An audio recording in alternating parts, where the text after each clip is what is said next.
From St. Louis Public Radio.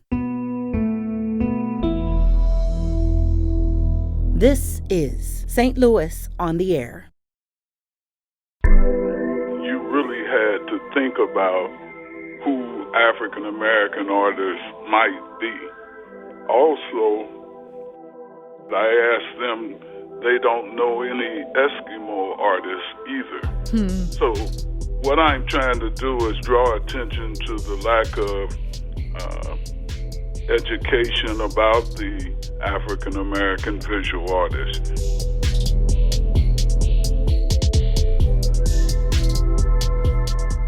And number two is you have to champion that artist, not only by their art, but almost shame your friends into, you don't have a Lonnie Powell, you don't have a Dean Mitchell. Oh. I'm Sarah Fensky. A new show opened at the Quincy Art Center last week. It's called The Other Room, and it features African American artists that curator Robert Powell believes you should know and collect. Robert Powell is based in St. Louis. He's an artist and educator, best known for launching the Portfolio Gallery and Education Center in 1989, which had a long run in Grand Center. And he joins us today to discuss this new show in Quincy. Robert Powell, welcome. Welcome. Thank you. Thank you very much. So, Robert, in your curator statement for this new show, The Other Room, you write that you're asking exhibit viewers to name 5 African-American visual artists as well known as Picasso, Dali, and Monet. Has anyone you've asked this question to ever been able to come up with 5? Certainly they have, and thank you for the opportunity to be here with you. Some have attempted to name artists to answer that question, but the question was really meant to give thought, that you really had to think about who African American artists might be. Also, the caveat that I present when I do that, I ask them, they don't know any Eskimo artists either. So what I'm trying to do is draw attention to the lack of education about the African American visual artists. You could name maybe 5, 6, but the question also asks, so when you go to Tucumcari, New Mexico, and you mention this person's name, they too will know about them. Nationally known, reputation good, and I dare say that no more people will name those ones that I listed there, Da Vinci, Monet, Dali, those artists, than they will name African American artists. Mm-hmm. I'm sure you're right about that. And this is something that you have worked for decades to try to change. Do you feel like your work on this is seeing new possibilities now, that it seems like major museums are paying attention, and so many galleries are trying to get in on this? This passion project of yours is not just yours anymore. Oh, for sure. There have been a number of museums as well as, galleries, the Art Center being one of them, that are reaching out to try to diversify the artists that they exhibit. We also give an art show, all-female art show. And I challenge people all the time, so name me some female artists. Who might they be? Same kind of scenario. There's no attention. So the other room is, a description of, or direction giver, provider.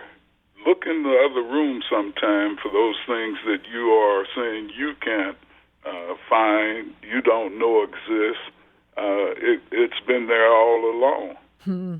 So the artists that you chose to feature in The Other Room, you say these are artists we should know and we should collect. Who are some of these artists?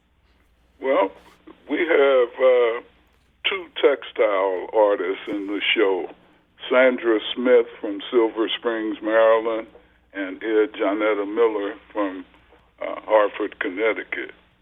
Both are award-winning artists who started out at an early age being creative and moving forward, having some successes.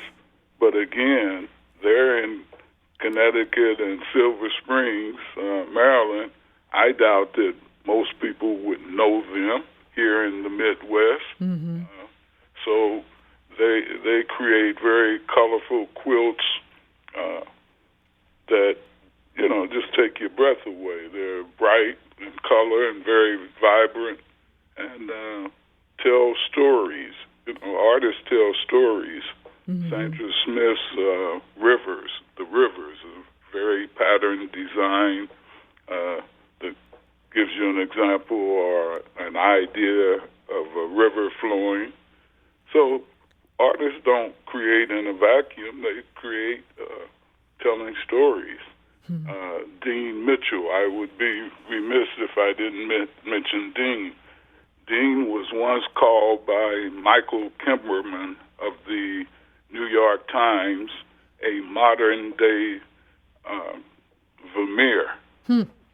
So he is a young man that is blessed to be able to create in a variety of disciplines, most often in watercolor, where he is a signature member of the National and the American Watercolor Society. So those are three great artists there, and people should check out that work. It's going to be at the Quincy Arts Center through July 23rd. I understand your brother Lonnie is also one of the featured artists. What's his story? Well, his story is that he's been drawing and painting since I can remember. He's 4 years older than me, but he always was drawing. He was a retired school teacher, taught art for 30-plus years. And he paints in watercolor, acrylic.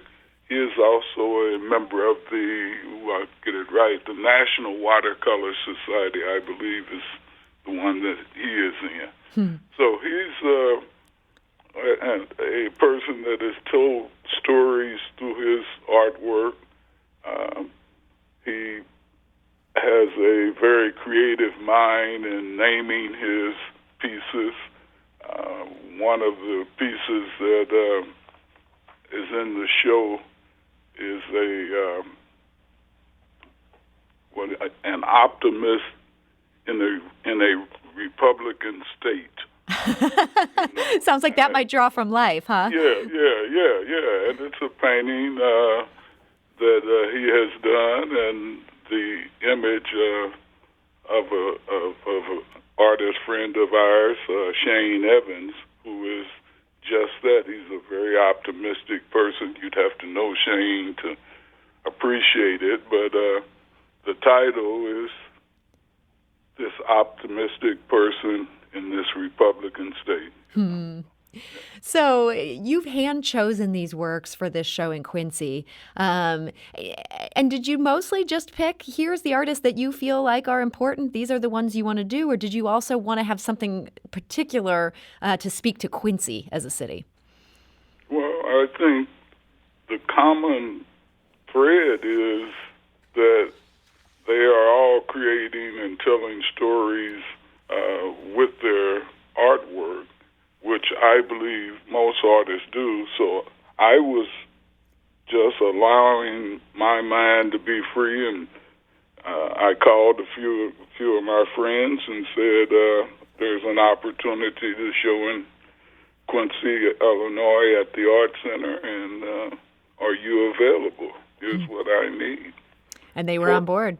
Right, and Portfolio can identify some 200-plus artists across the country. And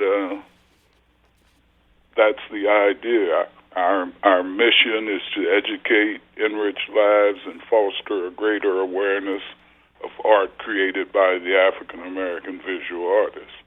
And do you work with individual collectors on that, if that's something they're interested in, or more just institutions like the Quincy Art Center? Oh, no. We are interested in working with anybody who is interested in collecting art.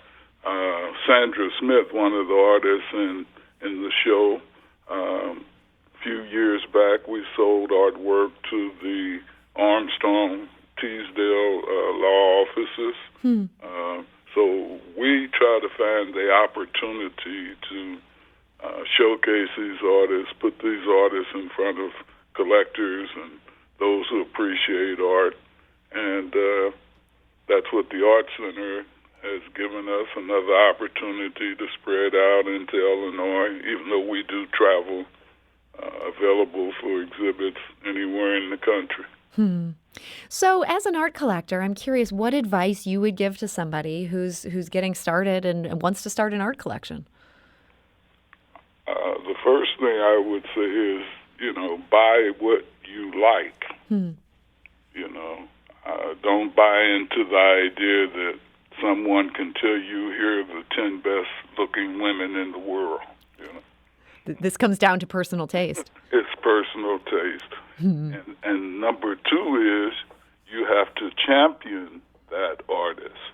Not only buy their art, but almost shame your friends into, you don't have a Lonnie Powell, you don't have a Dean Mitchell, oh, you got to buy this, because that's what's going to push it up and get the groundswell.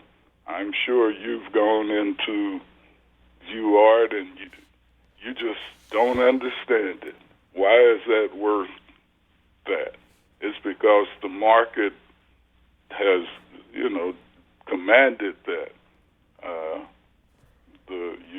You're aware of the banana that was taped to the wall? Oh, yes. $250,000. Now, what would make that worth $250,000? It sounds like you're saying it's because somebody like you stood there and said, man, you got to check out this banana on the wall. Is that your role right there? Well, it could be. But it could also have meant that the collector was just showing out. I got $250,000 I can throw away or purchase a piece of art. But it is personal, and if they're happy, I'm happy. But I'm not sure in my mind whether it's worth $250,000. Yeah. Well, that's. I thank you for this crash course in art collecting. This is actually some really good advice. And Robert Powell, I want to thank you so much for joining us today. I'm thankful, and thanks for the opportunity. And Robert is the curator of The Other Room that will be on display at the Quincy Art Center through July 23rd. It's open now, and you can also see these works online at quincyartcenter.org. St. Louis on the Air is a production of St. Louis Public Radio. Understanding starts here.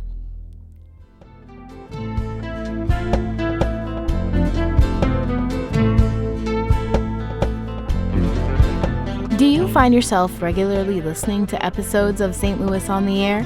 Suggest us to a friend you think might enjoy our conversations, and leave us a review and rating on Apple Podcasts on the App Store. It's the simplest way to help people discover our show. Thank you. St. Louis Public Radio is a member-supported service of the University of Missouri, St. Louis.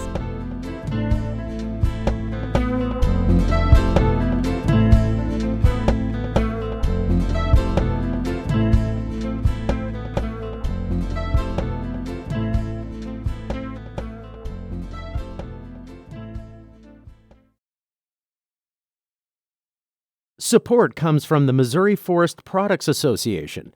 Missouri produces wood pallets, railroad ties, white oak barrels, hardwood floors, and more. Details on the variety of products made in the state are at choosewood.com.